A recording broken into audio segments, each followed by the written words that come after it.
अस्सलाम वालेकुम dear friends, colleagues, viewers and everyone, welcome back to my channel the legal report. आज हम बहुत ही इम्पोर्टेंट टॉपिक को डिस्कस करेंगे, पोस्टमार्टम। कि पोस्टमार्टम क्या होता है, पोस्टमार्टम रिपोर्ट को कैसे एनालिसिस किया जा सकता है, पोस्टमार्टम क्यों की जाती है और पोस्टमार्टम की जो रिपोर्ट है उसे कैसे रीड आउट किया जाता है। आज इन तमाम तर सवालों के जवाब हम ढूंढने की कोशिश करेंगे। सबसे पहले हम ये देखते हैं कि what is meant by postmortem, कि पोस्टमार्टम क्या है। अगर इसके वर्ड को अगर आप देखें तो वर्ड से ही पता चलता है कि post means after, mortem means death. जब किसी शख्स की डेथ अकर्ड हो जाती है, उसकी डेथ हो जाती है, उसके डेथ के बाद उस बॉडी को डॉक्टर एग्जामिन करके जो रिपोर्ट पेश करता है उसे पोस्टमार्टम कहा जाता है। कि ये है कि यानी कि अब हमने ये देखना है कि उस शख्स की ऑब्वियसली डेथ हो गई और डॉक्टर ने उसकी बॉडी को एग्जामिन किया कि why the postmortem examination is proceed, कि पोस्ट एग्जामिने मार्टम जो एग्जामिनेशन है वो क्यों किया जाता है, उसकी ज़रूरत क्यों पड़ती है। इसके दो एस्पेक्ट्स हैं। दो एस्पेक्ट्स को जानने के लिए पोस्टमार्टम जो एग्जामिनेशन है वो क्वालिफाइड डॉक्टर प्रोसीड करता है। पहला जो इसका एस्पेक्ट है वो आइडेंटिफिकेशन है, कि यानी कि बॉडी को आइडेंटिफाई किया जाएगा कि यार ये किसकी बॉडी है, ये किसका बेटा है, ये किसका बाप है।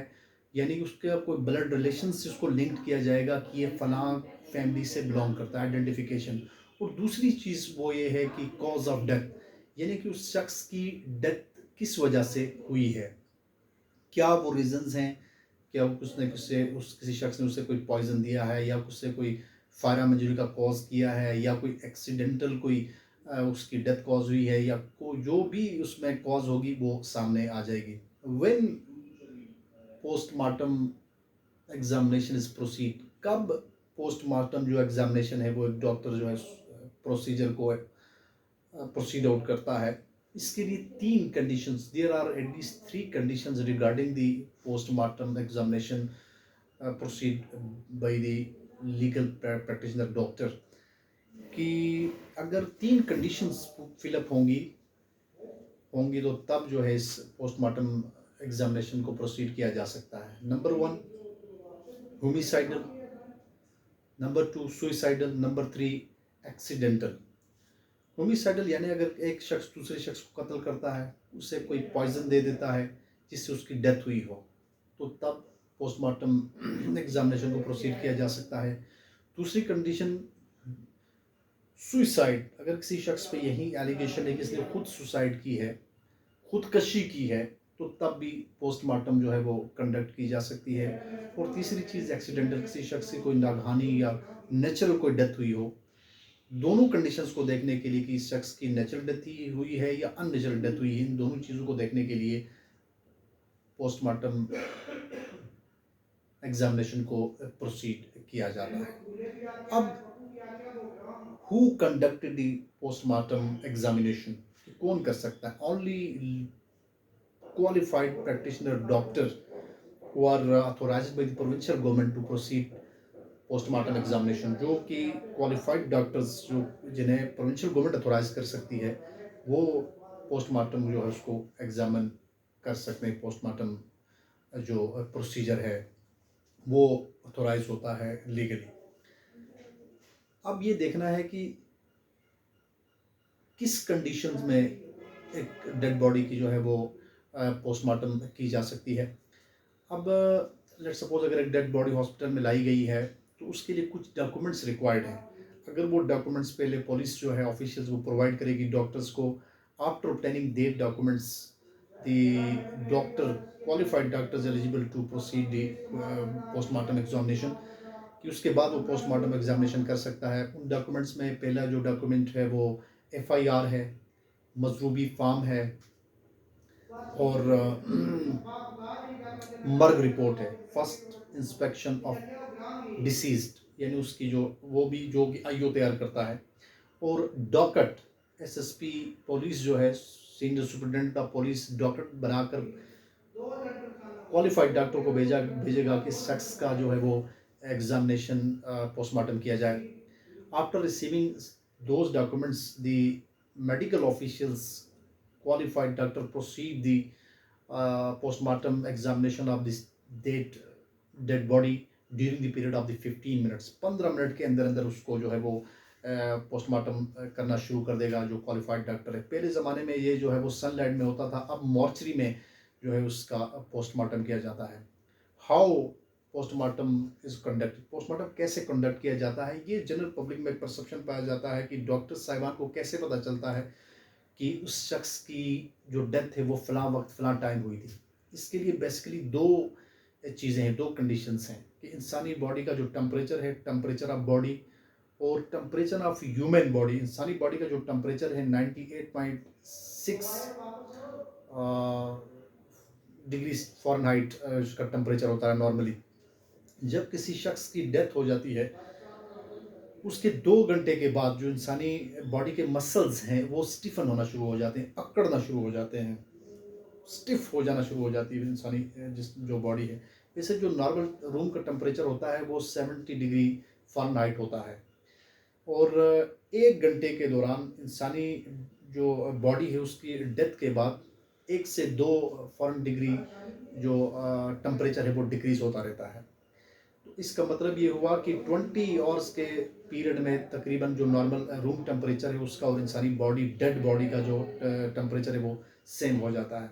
अब जैसे मैंने इनिशियल में कहा कि जब 2 घंटे के बाद किसी शख्स की जब डेथ हो जाती है उसके 2 घंटे के बाद उसके जो बॉडी मसल्स हैं, यानी उसके नेक मसल्स हो गए, जो हमारे जॉज हो गए, चिक्स हो गए, हमारे फेस मसल्स हो गए, वो स्टिफन होना शुरू हो जाते हैं। इस प्रोसीजर को रिगर मॉर्टिस कहते हैं, यानी कि पोस्टमार्टम में सबसे जो बेसिक एलिमेंट है वो रिगर मॉर्टिस है। इससे वो डॉक्टर्स अंदाज़ा लगा सकते हैं कि इस शख्स की डेथ किस टाइम हुई है। और ये जो रिगर मॉर्टिस का सिस्टम है, इसका जो प्रोसीजर है, ये डेथ के 12 आवर्स यानी 12 घंटे तक चलता रहता है। जब 12 घंटे कंप्लीट होते हैं तो इंसानी बॉडी मुकम्मल तौर पर स्टीफन हो जाती है, अकड़ जाती है। और उसके फर्दर 36 घंटे जब मुकम्मल होते हैं डेथ के, इंसान के यानी उसकी डेथ होने से जाके 36 घंटे तक उसकी जो पोजीशन है दोबारा से वो फैसेट शेप में आ जाती है, जो नॉर्मल पोजीशन इख्तियार कर जाती है। तो उससे भी डॉक्टर्स अंदाज़ा लगा सकते हैं कि इस शख्स की डेथ किस वक्त वाक़ हुई है। अब इस तमाम तर प्रोसीजर को अडॉप्ट करने के बाद जो उस शख्स का जो पोस्टमार्टम किया गया, डॉक्टर जब अपनी पोस्टमार्टम के हवाले से अपनी सजेशन देते हैं कि किस इसकी कॉज क्या है, किस वजह से, किस फायरा मजूरी से हुआ है, किसी हर्ट की वजह से उसकी डेथ हुई है, किसी लेसिनेटेड वाउंड्स की वजह से हुई है, किसी स्टेप की वजह से हुई है, कोई लीगल टर्म्स अपनी सजेशन में मेंशन करता है। उन सजेशंस को लॉयर्स को समझना, मैं समझता हूँ कि बहुत ज़रूरी होता है। अगर लेट सपोज डॉक्टर अपनी सजेशन में एब्रियन लिख देता है, इसका मतलब ये हुआ कि ये खराश की वजह से इस शख्स की डेथ अकर हुई है। अगर डॉक्टर अपनी सजेशन में ब्रूज लिख देता है तो इसका मतलब है कि रगड़ है, जैसे मोटरसाइकिल के साथ बंदे की रगड़ हुई, रोड पे रगड़ है, गाड़ी में रगड़ हुई, उस वो लिखेगा कि इसकी जो डेथ की कॉज है वो रगड़ है। अगर डॉक्टर कंट्रूजन लिख दे देता है, यानी किसी ब्लाइंड वेपन से उसे हिट किया गया है, उसके सर पे कोई डंडा मारा गया है, उसके नील पड़ गई है, इस वजह से अगर वो डेथ होती है उसको कंट्रूजन लिख देगा। अगर डॉक्टर लेसरेटेड वाउंड्स लिख दे देता है, यानी मांस का फट जाना, गोश्त फटा हुआ है, तो इसका मतलब ये हुआ कि इसकी कॉज जो है, डेथ कॉज जो है वो लेसरेटेड वाउंड्स हैं। अगर इसी तरह से वो इंसाइज वाउंड्स का सुजेस्ट करता है तो इसका मतलब है किसी नोकदार तेज चीज से, तेज धार वाली चीज से शख्स की डेथ अकड़ हुई। अगर स्टेब लिख देता है इसका मतलब ये कि डायरेक्ट खंजर इसकी पेट में घूंपा गया, यानी डायरेक्ट खंजर की वजह से अगर शख्स की डेथ हुई है तो उसको स्टेब वूंड्स लिख देगा। स्टिच वूंड्स और ड्राइड वूंड्स, ये वो वूंड्स होती हैं जब किसी इंसान को कोई हार्ट यानी कोई जख्म लगा हुआ है, उसको डॉक्टर जो है उसके ऊपर वो जो लगाते हैं, टांके लगाते हैं, या उसको प्लस्तर कर देते हैं, उससे स्टिच वुंड्स और ब्राइट वुंड्स भी कहा जा सकता है। अब जो इंजरी की नेचर है, ये नेचर ग्रीवियस नेचर भी हो सकती है और सिंपल भी हो सकती है इंजरी की। अगर फायर आर्म इंजरी है, let's suppose fire arm injury है, तो जो इंट्री वोन्स हैं, इंट्री वोन्स, इन्हें इन्वर्टेड मार्जिन का नाम दिया जाएगा लीगली। जैसे कि अगर फायर यहाँ पे लगता है फायर, तो उसका जो मांस, जो गोश्त है वो अंदर की तरफ जाएगा, अंदर की जो एग्जिट पॉइंट है, जो एग्जिट वोन्स है, जहाँ से निकल जाएगा, वहाँ से फाड़ के निकल जाएगी गोली, उससे इवर्टर मार्जिन कहा गया है। यानी जहाँ से गोली इंटर हुई है, इंट्री वोन्स है, उसे इन्वर्टर मार्जिन, और जहाँ से आउट हुई है उसे इवर्टर मार्जिन का नाम दिया गया है। और ये है पोस्टमार्टम का कंप्लीट प्रोसीजर जो कि डॉक्टर साहिबान एक नॉर्मली डेड बॉडी को उसके कॉज ऑफ डेथ को जानने के लिए, उसको आइडेंटिफाई करने के लिए, उसका टाइम को स्पेसिफाई करने के लिए किस वक्त इस शख्स की डेथ हुई है, इस प्रोसीजर को अडॉप्ट करते हैं। मैं समझता हूँ कि इस लेक्चर को आप डीपली सुनेंगे तो इंशाल्लाह आपको पोस्टमार्टम की आसानी से समझ